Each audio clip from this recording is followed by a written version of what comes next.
रामगढ़ गांव की एक प्रचलित कथा है। दोपहर 12 बजे से लेकर आधी रात के 12 बजने तक गांव के बीचों बीच बने एक गुफा से अजीबोगरीब आवाजें आती है। इन आवाजों में इतना दर्द होता है कि सिर्फ सुनने से ही दिल की धड़कन तेज हो जाए। इस गुफा से गुजरने वाले हर शख्स को उसका नाम उस गुफा के अंदर गूंजता सुनाई देता है।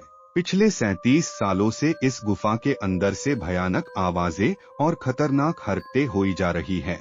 एक तो ये गुफा गांव के बीचों बीच है, तो ऐसे में गांव के लोगों को इस गुफा के खौफ को खत्म करना ही होगा, और ये तभी खत्म होगा जब अंदर से ये खौफनाक आवाजें और आकर्षण खत्म होगा। साल 2013 की बात है, जब दो पैरानॉर्मल इन्वेस्टिगेटर राजू और अनमोल को इस गुफा का रहस्य जानने के लिए बुलाया जाता है। दोनों गुफा की ओर जाते हैं, तभी गाँव का एक आदमी गोपाल उन दोनों से कहता है, साहब जी, आप लोग अंदर जाने की जिद छोड़ दो, अभी भी कह रहे हैं कि इस गुफा का सच बहुत खतरनाक होगा। अरे गोपाल जी, हमारी तो ये ड्यूटी है, हमारा डिपार्टमेंट हमें जो टास्क देता है उसे तो पूरा करना ही है।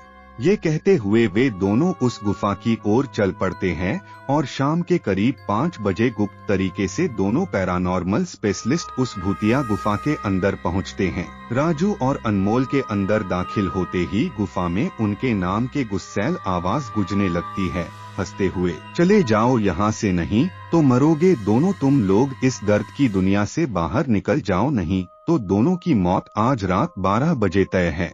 यार राजू, ये गुफा कितनी अजीब है, आज तक ऐसा कोई केस हैंडल नहीं किया जहां बेजुबान गुफा धमकी देती हो। भूतिया जगह हमेशा अजीब और खतरनाक ही होती है, बस अब सोचन कम कर और टॉर्च की मदद से पिक्चर कलेक्ट कर। अनमोल गुफा की हर तरफ से पिक्चर कलेक्ट करते करते आगे बढ़ने लगता है। अनमोल को तभी बड़े बड़े कदमों की आवाज सुनाई देने लगती है। ये आवाज उसके ठीक बगल से आ रही थी। वो उस कदमों के आवाज का पीछा करते करते गुफा के आखिरी ओर पहुंच जाता है। उसे गुफा के अंत में एक दरवाजा दिखाई देता है। उस दरवाजे पर लिखा था, दूसरी दुनिया का दरवाजा। अनमोल मन ही मन में ये सोच रहा था कि ये दरवाजा कहीं दूसरे दुनिया का तो नहीं, तभी उसे दरवाजे के उस पार से एक आवाज सुनाई देती है, अनमोल बेटा, मैं तुम्हारा दादा, मेरे पास आ जाओ बेटा। बाप रे, ये कैसा दरवाजा है, ये तो मेरे दादाजी की आवाज है। अनमोल को उस दरवाजे के पीछे से उसके दादाजी की आवाज सुनाई दे रही थी। वो सुनकर अनमोल खुश और इमोशनल हो रहा था। इसी इमोशन में वो एक गलती करने जा रहा था। उसने दरवाजा खोलने के लिए हाथ आगे बढ़ाया कि तभी पीछे से राजू की एक चीख पूरे गुफा में गूंजने लगी। राजू की चीख सुनकर अनमोल भागता हुआ पीछे गया। अनमोल राजू के पास पहुंचा। वह बिल्कुल नॉर्मल खड़ा था, जैसे कुछ हुआ ही ना हो। राजू, ये कैसा गंदा मजाक है, तुम अभी चीखे क्यों? राजू हल्का मुस्कुराता चुपचाप खड़ा रहा।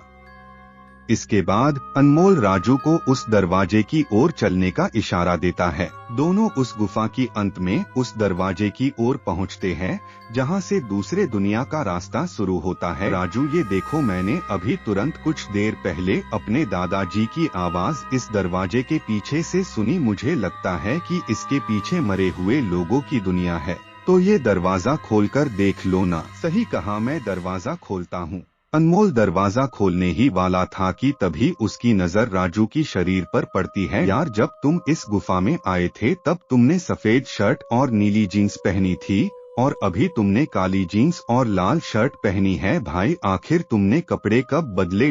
तभी राजू के दांत बाहर आने लगते हैं, उसका कद बड़ा होने लगता है, उसके हाथ के नाखून बड़े होने लगते हैं, और अब वो पूरी तरह से एक डेविल बन चुका था। वह डरावनी हंसी के साथ एक भारी आवाज में कहता है, तेरे राजू को मैंने 10 मिनट पहले ही इस दरवाजे के पार भेज दिया, जब तुमने उसकी चीख सुनी थी। डरते हुए बोला, मतलब कि तुम्हें राजू को मार डाला? तुझे कोई शक है तो जा इस दरवाजे के उस तरफ, तुझे तेरा दोस्त वही मिलेगा जिस दुनिया से तू आया है। वहाँ मरने से पहले लोग रहते हैं, और अब तू जिस दुनिया में जाएगा वहाँ मरने के बाद लोग रहते हैं। मौत की दुनिया में तेरा स्वागत है। इसके बाद अनमोल भागने की कोशिश करता है, लेकिन सामने वो राक्षस खड़ा था। अब एकमात्र रास्ता वो दरवाजा था। उसने सोचा ये दरवाजा इस गुफा के बाहर जाने का रास्ता होगा। अनमोल खुद की जान बचाने के लिए दरवाजा खोल देता है। उसको दरवाजे के अंदर पूरा अंधेरा दिखाई देता है। उस दरवाजे के अंदर से रोने और चिल्लाने की आवाजें आने लगती है। अनमोल इससे पहले कि दरवाजे को बंद करता, एक लंबा सा हाथ उस दरवाजे के अंदर से आया और अनमोल को उस दूसरी दुनिया की तरफ खींच लिया। इससे अनमोल की एक तेज चीख निकल गई और वह डेविल भी जोरों से हंसने लगा। आज तक कई लोगों ने गुफा के अंदर जाकर उसके रहस्य को जानने की कोशिश की है, लेकिन कोई भी उस गुफा के रहस्य को जान नहीं सका।